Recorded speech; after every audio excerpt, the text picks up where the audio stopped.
নমস্কার।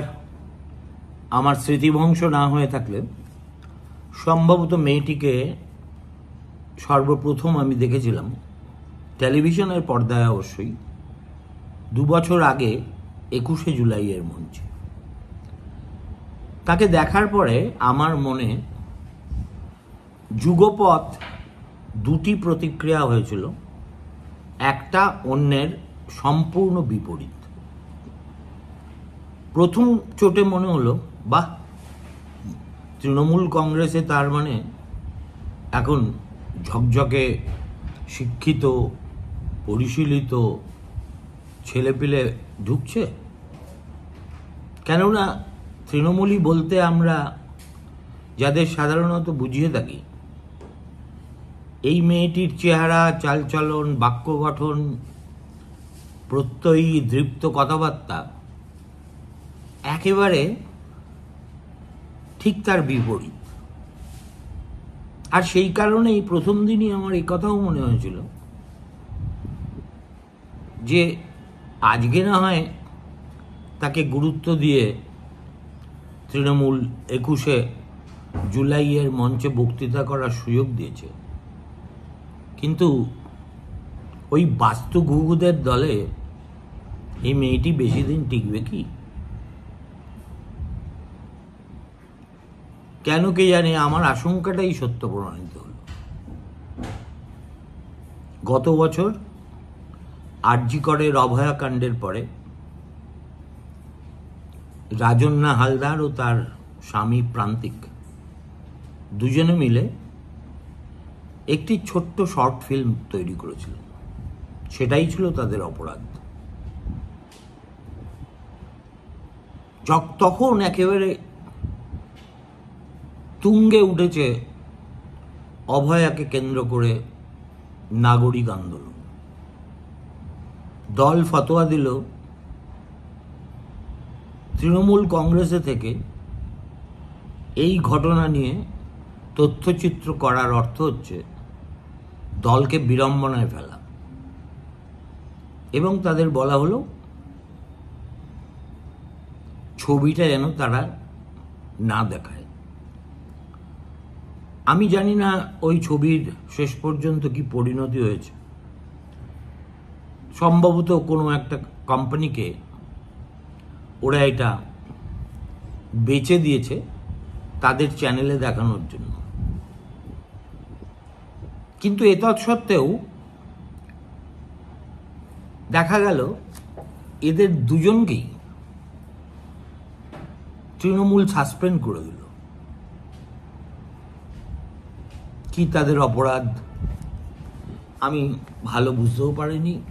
সত্যি কথা বলতে কি, বোঝার খুব একটা আগ্রহও ছিল না। কেননা একদিক থেকে দেখলে এটা অনিবার্য ছিল।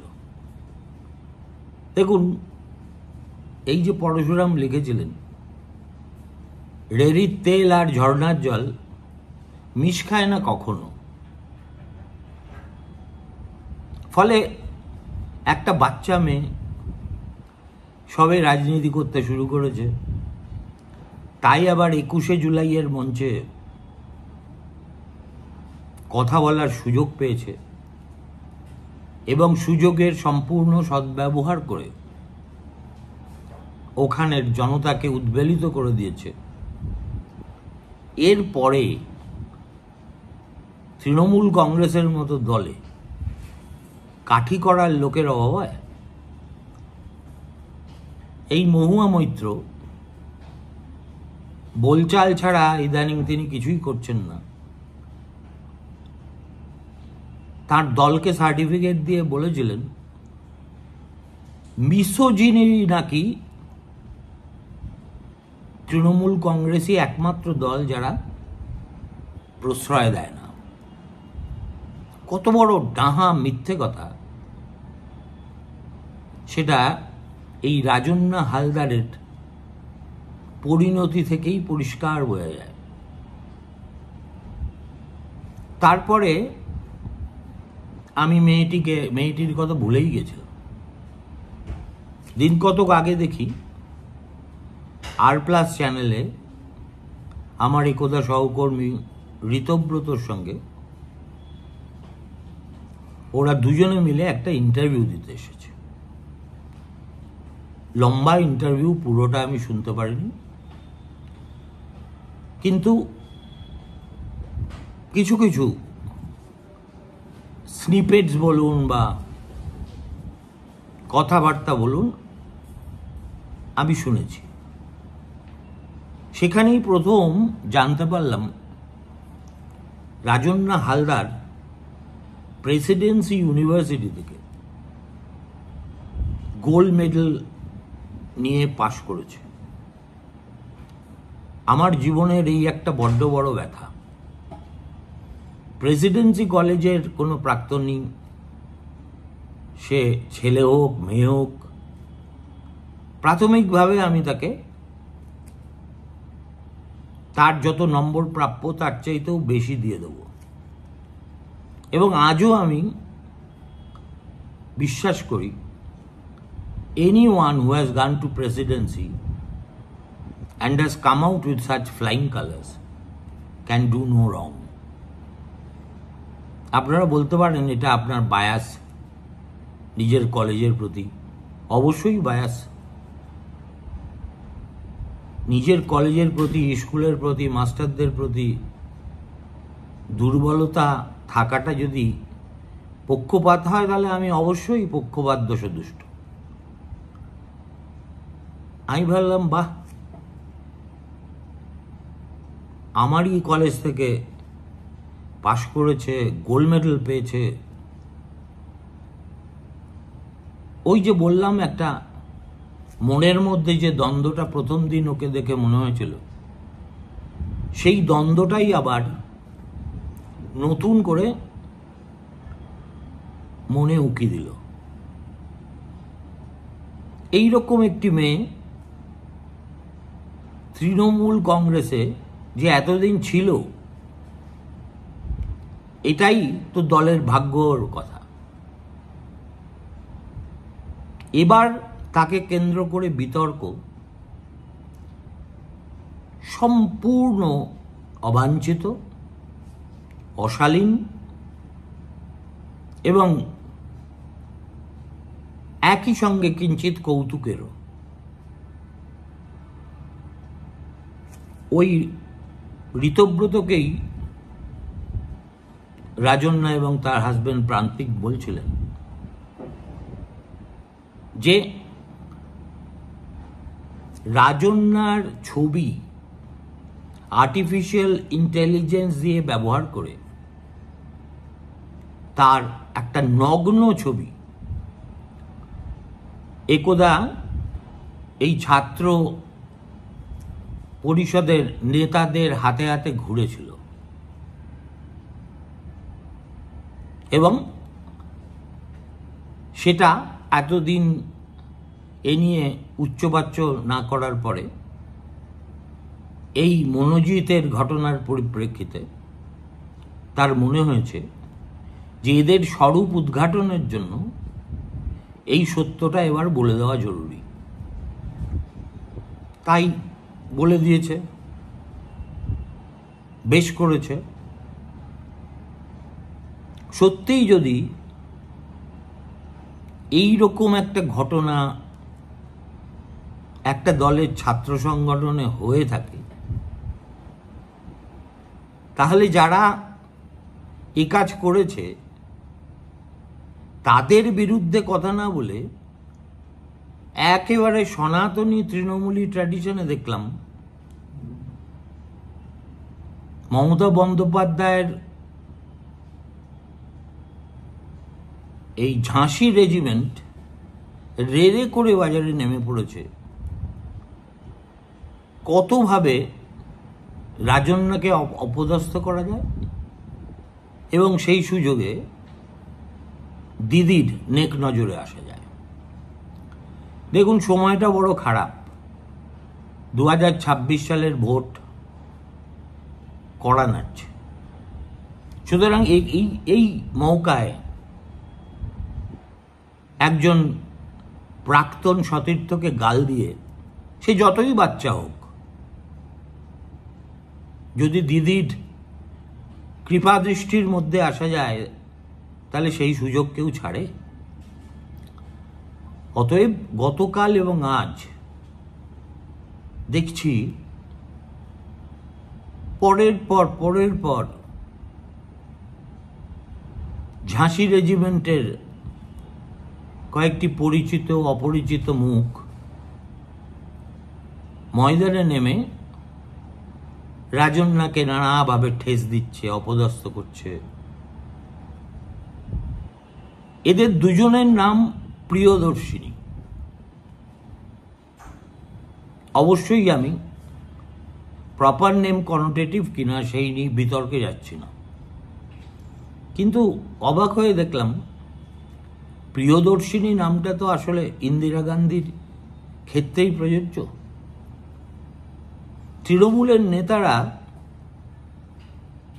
কংগ্রেসের পিঠে ছুরি মারলেও ইন্দিরা গান্ধীর ওই পরিচয়টাকে ভুলতে পারেনি। এদের মধ্যে একজন প্রিয়দর্শিনী ঘোষ, আরেকজন প্রিয়দর্শিনী হাকিম। প্রথমজন অতীন ঘোষের কন্যা, দ্বিতীয়জন ববি হাকিমের। আজকে দেখলাম অরূপ বিশ্বাসের ভ্রাতৃবধূ স্বরূপ বিশ্বাসের স্ত্রী জুঁই বিশ্বাসও কোরাসে গলা মেলাবেন বলে বাজারে নেমে পড়েছেন। খুব হাসি পাচ্ছিল। দেখুন, অতীন আমার দীর্ঘদিনের বন্ধু, তার কন্যা খুব সুচতুর, কথাবার্তা বলতে পারেন, এবং তার সম্পর্কে একটি কটু কথা বলার রুচিও আমার নেই। কিন্তু এই তিনজনের মধ্যে সবচেয়ে অপমানজনক কথাটা অতীনের কন্যাই বলেছেন। তিনি বলেছেন, সত্যিই যদি রাজন্যার ক্ষেত্রে এই ধরনের বীভৎস ঘটনা ঘটে থাকে তাহলে দলের উচিত তার তদন্ত করে দোষীদের চিহ্নিত করে তাদের দৃষ্টান্তমূলক শাস্তি দেওয়া। কিন্তু আমার প্রশ্ন, প্রিয়দর্শিনী বলছেন, এই বিষয়টি নিয়ে এতদিন চুপ করে কেন ছিলেন? তখন কেন মুখ খোলেননি? তারপরে দিয়েছেন মোক্ষম প্যাচ। তিনি জানতে চেয়েছেন এবারও 21শে জুলাই মঞ্চ আলো করে বক্তৃতা দেওয়ার সুযোগ পেলে রাজন্যা কি মনোজিতদের মধ্যে মহাপুরুষ দেখতেন? This is below the belt. প্রথম কথা, একটি মেয়ে তার নগ্ন শরীর কৃত্রিমভাবে তৈরি করা, তারই দলের সতীর্থদের হাতে হাতে ঘুরছে, এই কথা নিজের থেকে যে বলেছে এতেই আমি আশ্চর্য হয়েছি। কেননা জীবনে এমন কিছু জিনিস থাকে which are beneath contempt। এখন রানী অফ ঝাঁসি রেজিমেন্টের যতজনই বাজারে নামুক, রাজন্যার বলা কথাগুলো যে অক্ষরে অক্ষরে সত্য, সেটা কোনো তদন্ত সাপেক্ষ ব্যাপারই নয়। এই কসবা ল কলেজের ঘটনার পরে সমস্ত চ্যানেল, এই 2-4টে দিদির চামচা চ্যানেল ছাড়া, রোজ এক একটা নতুন নতুন কলেজের নাম বলছে, যেখানে মনোজিৎ 2, মনোজিৎ 3, মনোজিৎ 4 এরা দাপিয়ে বেড়াচ্ছে। এটা অস্বীকার করা আর সূর্য পূব দিকে ওঠা সেটাকেও অস্বীকার করা তো একই ব্যাপার। আর এই ধরনের জঘন্য ঘটনা যদি তার জীবনে না ঘটে থাকে, তাহলে মনোজিতদের এক্সপোজ করার জন্য হঠাৎ করে রাজন্য এই কথা বলবেন কেন? কতটা পরিস্থিতির বিপন্নতা হলে এইটুকু একটা মেয়ে তার এই কথা প্রকাশ্যে বলতে পারে? এই প্রিয়দর্শিনী বৃন্দ সেটা একবারও ভেবে দেখলেন না। ভেবে দেখলেন না যে তাঁর ক্ষেত্রে যদি ঘটনাটা ঘটত, তাহলে কি তারা ভিন্নভাবে প্রতিক্রিয়া জানাতেন? খবরটা কানে আসার পরেই প্রেস কনফারেন্স করে পৃথিবীকে জানিয়ে দিতেন, দেখো আমার নগ্ন ছবি এআই করে আমারই দলের লোকেরা হাতে হাতে বিলোচ্ছে। করতেন কি? সুতরাং নিজেরা যা করতেন না, অন্যের কাছ থেকে সেটা প্রত্যাশা করেন কেন?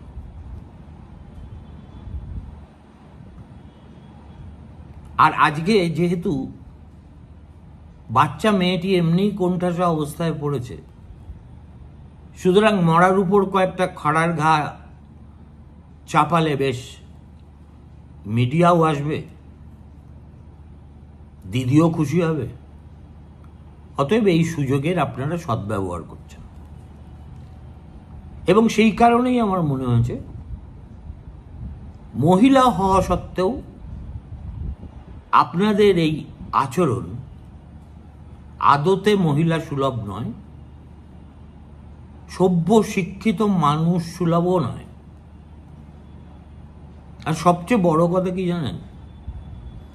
এই যে প্রিয়দর্শিনী ঘোষ, প্রিয়দর্শিনী হাকিম কিংবা জুঁই বিশ্বাস, এরা সবাই কিন্তু তৃণমূল কংগ্রেসে আছেন এক ধরনের পারিবারিক এন্টাইটেলমেন্ট নিয়ে। প্রিয়দর্শিনী ঘোষকে কেউ চেনার প্রয়োজনই বোধ করত না যদি না তিনি অতীনের কন্যা হতেন। একইভাবে ববি হাকিমের কন্যা বলেই প্রিয়দর্শিনীকে আজ কিছু লোক চিনেছে। আর জুঁই বিশ্বাস, তিনি তো ওই বিশ্বাস বাড়ির জুঁই ফুলের মতো প্রস্ফুটিত হয়ে আছেন বহুদিন। এদের বক্তব্য পার্সোনাল এজেন্ডা চরিতার্থ করার জন্য রাজন্যা এইসব কথা বলেছে। আপনাদের শুধু সবিনয়ে একটা কথা মনে করিয়ে দিই, আপনারা প্রত্যেকেই পিতার আলোয় আলোকিত।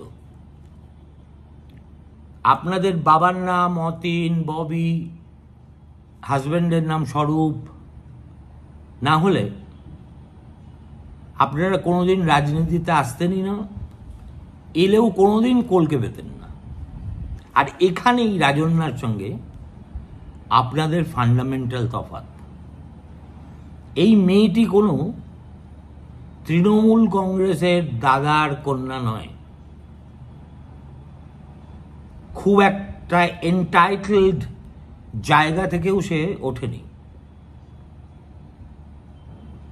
কংগ্রেসি পরিবারের সন্তান বলে শুনেছি। প্রেসিডেন্সি কলেজে পড়তে পড়তে নানা কারণে বাচ্চাদের মতিভ্রম হয়, রাজন্যারও হয়েছে, এবং সে তৃণমূল কংগ্রেসে যোগ দিয়েছে।